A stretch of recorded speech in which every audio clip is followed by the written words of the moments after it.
எல்லாருக்கும் வணக்கங்க. இந்த வீடியோவில் நம்ம பார்க்க போகிற டாபிக் என்ன அப்படின்னா, குரு எனும் நம்பிக்கை துரோகி. இதுதான் இன்றைக்குரிய டாப்பிக்கு. எல்லாரும் சொல்லக்கூடியது விஷயம் என்ன அப்படின்னா, குரு சுபகிரகம், அது பார்க்குற இடத்தெல்லாம் வந்து சுபத்துவப்படுத்துவார், நல்லது பண்ணுவார், சேரக்கூடிய கிரகத்துக்கும் நல்லது பண்ணுவார் அப்படின்னு சொல்லப்படுது. இதில் வந்து எனக்கு முரண்பட்ட கருத்து இருக்குது. அதனால தான் மேக்ஸிமம் பார்த்திங்கன்னா குருவையும் புதனையும் நான் வந்து நல்ல கிரகங்கள் அப்படின்னு சொல்லி சொல்கிறது இல்லை. இன்றைக்கி டாப்பிக்கே பார்த்திங்கன்னா குரு எனும் நம்பிக்கை துரோகி. அப்போ குருவும் புதனும் வந்து நம்பிக்கை துரோகம் பண்ணக்கூடிய பிளானட்ஸ் அப்படிங்கிறது என்னுடைய ஆராய்ச்சியில் கண்டுபிடிச்சது. அது எப்போ நம்பிக்கை துரோகம் நடக்கும் அப்படின்னா, குரு வந்து லக்ன பாவராக வரணும், அல்லது லக்னத்துக்கு பாதகாதிபதியாகவோ மாரகாதிபதியாகவோ வரும்போது உங்களுக்கு வந்து குரு அல்லது புதன் வந்து நம்பிக்கை துரோகத்தை செய்வாங்க அப்படிங்கிறது என்னுடைய கருத்து. அதனால் வந்து 3 ஜாதகம் போட்டிருக்கேன்.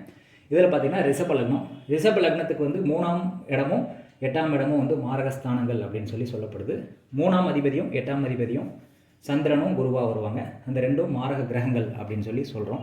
அதே மாதிரி சிம்ம லக்னம் ஸ்திர லக்னம், அதுக்கு 3ஆம் இடம் வந்து துலாம், 8ஆம் இடம் வந்து மீனம். இப்போ துலாமும் மீனமும் மாரகஸ்தானங்கள், 3ஆம் அதிபதி சுக்கிரனும் 8ஆம் அதிபதி குருவும் மாரகாதிபதிகள் அப்படின்னு சொல்கிறோம். அடுத்து மிதுன லக்னத்துக்கு 7ஆம் அதிபதியும் 11ஆம் அதிபதியும் 7ம் 11ம் வந்து மாரகஸ்தானங்கள், 7ஆம் அதிபதி குருவும் 11ஆம் அதிபதி செவ்வாயும் மாரகாதிபதிகள் அப்படின்னு சொல்லப்படுது. இந்த 3 லக்னங்களுக்கு பார்த்திங்கன்னா குரு மாரகாதிபதியாக வர்றதுனால, குரு எந்த இடத்துல இருந்து எந்த பிளேசஸை பார்க்குறாரோ அல்லது எந்த கிரகத்தோடு சேர்றாரோ அந்த இடத்துக்கு வந்து பாதிப்பு, பிரச்சனை, நம்பிக்கை துரோகம் இதெல்லாம் வந்து நடக்குது அப்படிங்கிறது தான் என்னுடைய கருத்து. இப்போ ஃபார் எக்ஸாம்பிள் வந்து ரிஷப லக்னத்துக்கு பார்த்திங்கன்னா லக்னாதிபதி வந்து உச்சமாக இருக்காருங்க. 11ஆம் இடத்துல லக்னாதிபதி உச்சம்.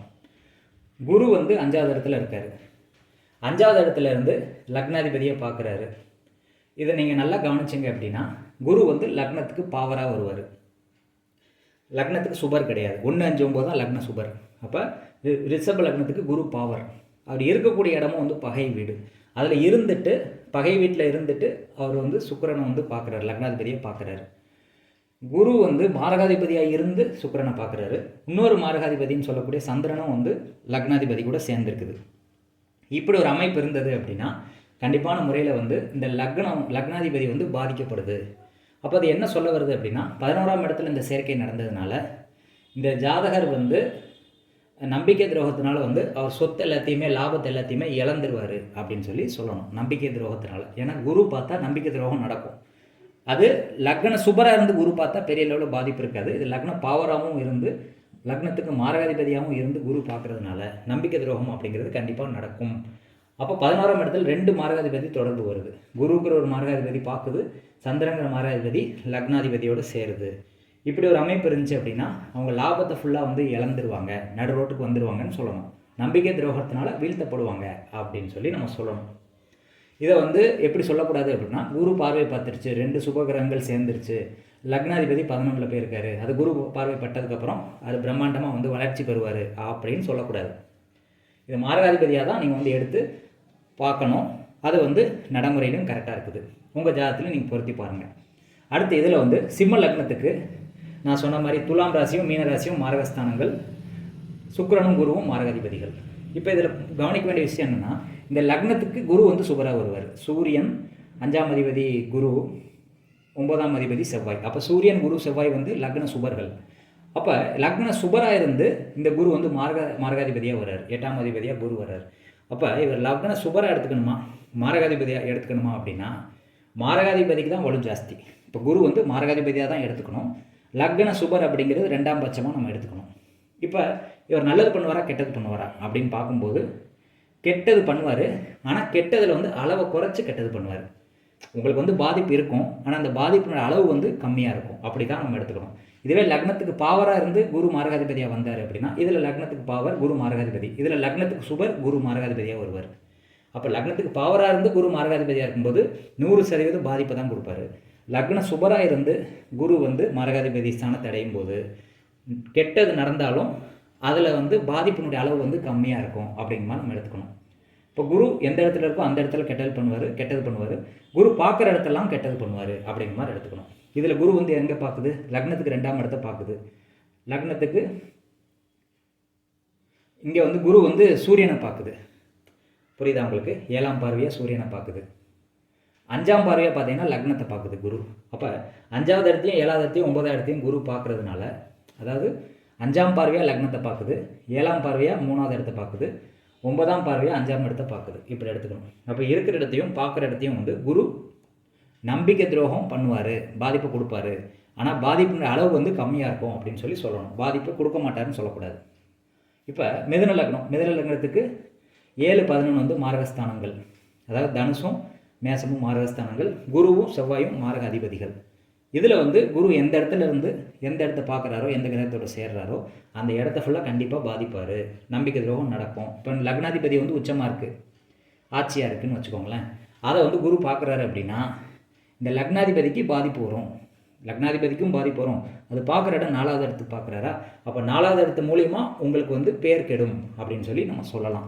இங்கே வந்து லக்ன பாவராகவும் வராரு, லக்ன சுபர் கிடையாது குரு, லக்ன பாவராக இருந்து மாரகாதிபதியாகவும் வந்து லக்னாதிபதியை பார்க்கும்போது பெரிய பாதிப்பை தான் கொடுக்க காத்திருக்காருன்னு சொல்லணும். 4வது இடத்தை பார்த்தாருன்னா 4வது இடம் என்னென்ன விஷயங்களை குறிக்குது, வண்டி, வாகனம், வீடு, அம்மா, அது எல்லாத்தையுமே குரு வந்து நம்பிக்கை துரோகத்தின் பேரில் கெடுப்பார் அப்படின்னு சொல்லணும். இப்படி வந்து மாறுபட்ட பார்வையில் வந்து நீங்கள் பார்த்து பழகணும். அவர் பார்த்த உடனே நல்லது பண்ணிடுவாருங்கிற அந்த முடிவுக்கு வந்து நீங்கள் வரக்கூடாது. லக்ன சுபராக இருக்கிறது வந்து முக்கியம். அதாவது ஒரு சுபகிரகம் அப்படிங்கிறது நமக்கு தேவையில்லை. லக்னத்துக்கு சுபராக இருக்காரா, அது நம்பர் 1. மாரகாதிபதியாக இல்லாமல் இருக்காரா, நம்பர் 2. இதுதான் நமக்கு தேவை. அவர் யாரானாலும் இருக்கட்டும், மாரகாதிபதியாக இருந்து எந்த கிரகம் பார்த்தாலும் அது பாதிப்பை கண்டிப்பாக கொடுக்கும். அது சுபகிரகமோ பாவகிரகமோ அதெல்லாம் நம்ம பார்க்க தேவையில்லை. மாரகாதிபதியாக இருந்து ஒரு கிரகம் பார்த்துச்சாலோ சேர்ந்தாலோ பாதிப்பை கொடுக்கும். இது நம்பர் 1. லக்ன பாவராக இருந்து ஒரு கிரகம் பார்த்தாலும் அது பாதிப்பை கொடுக்கும். இது நம்பர் 2. இந்த 2 விஷயத்தை கவனித்தா போதுமானது. குரு சுபகிரகம் அப்படிங்கிறதுனால எல்லாத்துக்கும் நல்லது பண்ணுவாருங்கிற கருத்தை வந்து நீங்கள் ஏற்றுக்காதீங்க. நடைமுறையில் அது பொருந்தி வரலங்கிறது என்னுடைய கருத்து. இப்போ இதை நான் எப்படி நிரூபிக்கிறது அப்படின்னு பார்க்கும்போது, இந்த இதில் வந்து ரிஷப லக்னம், யாரெல்லாம் ரிஷப லக்னத்தில் நீங்கள் பிறந்திருக்கீங்களோ, இப்போ கோச்சாரத்தில் வந்து குரு வந்து ரிஷபத்திலே இருக்கும். கோச்சாரத்தில் இப்போ நடக்கிற கோச்சாரத்தில் குரு ரிஷபத்தில் இருக்குது. அப்போ ரிஷபத்தில் இருந்துச்சுன்னா எதை பார்க்கும், 5, 7, 9 வந்து பார்க்கும்.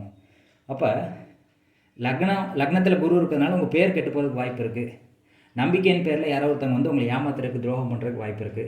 5ஆம் இடத்துல வந்து குரு பார்க்குறதுனால குழந்தைகளுக்கு பாதிப்பு வர்றதுக்கு வந்து வாய்ப்புகள் இருக்குது. மனைவி மூலிமா பாதிப்பு இருக்குது. மனைவிக்கும் உங்களுக்கும் சண்டை வர்றதுக்கு சான்சஸ் இருக்குது. அப்பாவுக்கும் உங்களுக்கும் அல்லது பூர்வீக சொத்தில் வந்து கண்டிப்பாக பாதிப்பு வர்றதுக்கு சான்சஸ் இருக்குது. யாரெல்லாம் ரிஷப லக்னத்தில் பிறந்திருக்கீங்களோ அவங்களுக்கு வந்து இந்த கோச்சார் குரு வந்து இந்த 1 வருஷத்துக்கு வச்சு செய்யும். அது எப்படி வச்சு செய்தா இல்லை நல்லது பண்ணுதாங்கிறத கமெண்ட் செக்ஷனில் கமெண்ட் பண்ணுங்கள். அப்படி வச்சு செய்யலை அப்படின்னா அதுக்கு நிறைய விதிவிலக்குகள் இருக்குது. அதை வந்து வரும் வீடியோக்களில் பார்ப்போம். இப்போதைக்கு வந்து அது பாதிப்பு தருதுங்கிறது ஒரு 80% மேலே பொருந்தி வரும். அதனால் ரிஷப லக்னத்தில் பிறந்தவங்க கமெண்ட் பண்ணுங்கள். இந்த 1 வருஷம் வந்து உங்களுக்கு நல்லா இருக்காதுங்கிறது என்னுடைய கருத்து. குரு பார்வை வந்து நல்லது பண்ணாது உங்களுக்கு. இது நம்பர் 1. சிம்ம லக்னத்தில் பிறந்தவங்களுக்கும் அதே இதுதான். யாரெல்லாம் சிம்ம லக்னத்தில் பிறந்திருக்கீங்களோ கோச்சாரத்தில் ரிஷபராசியில் குரு இருக்குது. அது இருக்கிற இடத்தையும் பார்க்குற இடத்தையும் பாதிக்கும்னு சொல்லி நான் சொல்கிறேன். அப்போ லக்னத்துக்கு அது எத்தனாவது இடத்துல இருக்குது, 10வது இடத்துல குரு இருக்குது. சிம்ம லக்னத்துக்கு 10வது இடத்துல. அப்போ தொழிலில் வந்து கண்டிப்பாக பாதிப்பு வருங்கிறத உறுதியாக சொல்ல முடியும். அடுத்து அந்த குரு எங்கெல்லாம் பார்க்குது, லக்னத்துக்கு 2வது இடத்த பார்க்குது. அப்போ குடும்பத்தில் வருமானம் வரும்னு சொல்லக்கூடாது. வருமானம் வரதுக்குரிய வேலைகள் நடந்து அது பாதிக்கப்படும், நம்பிக்கை துரோகத்தின் பேரில் பாதிக்கப்படும்னு சொல்லணும். 4வது இடத்த பார்க்குது குரு அப்படின்னா குடும்பத்தில் வந்து குளறுபடி வரும், அம்மாவுக்கும் உங்களுக்கும் பிரச்சனை வரும், அல்லது ஏதோ ஒரு வகையில் வந்து அந்த 4வது இடம் சுகஸ்தானங்கிறது பாதிக்கப்படும் அப்படின்னு சொல்லலாம். இப்படி எந்தெந்த இடத்த குரு பார்க்குது, எந்த இடத்துல குரு இருக்குதோ அந்த இடத்துல ஃபுல்லாக பாதிப்பு வரும். அதனால் வந்து இந்த 3 லக்னத்தில் நீங்கள் பிறந்திருக்கீங்க அப்படின்னா, ரிஷப லக்னம், சிம்ம லக்னம், மிதுன லக்னத்தில் நீங்கள் பிறந்திருக்கீங்கன்னா இந்த 1 வருஷம் வந்து குரு நல்ல பலனை செய்யாது. அது நடைமுறையின் பேரில் நீங்கள் பொருத்தி பார்த்து எனக்கு தயவு செஞ்சு கமெண்ட் பண்ணுங்கள். ஏன்னா உங்களுக்கு தான் தெரியும் என்ன நடக்குதுங்கிறத. குரு நல்லது பண்ண மாட்டாருங்கிறத நான் சொல்லிகிட்டு இருக்கேன்.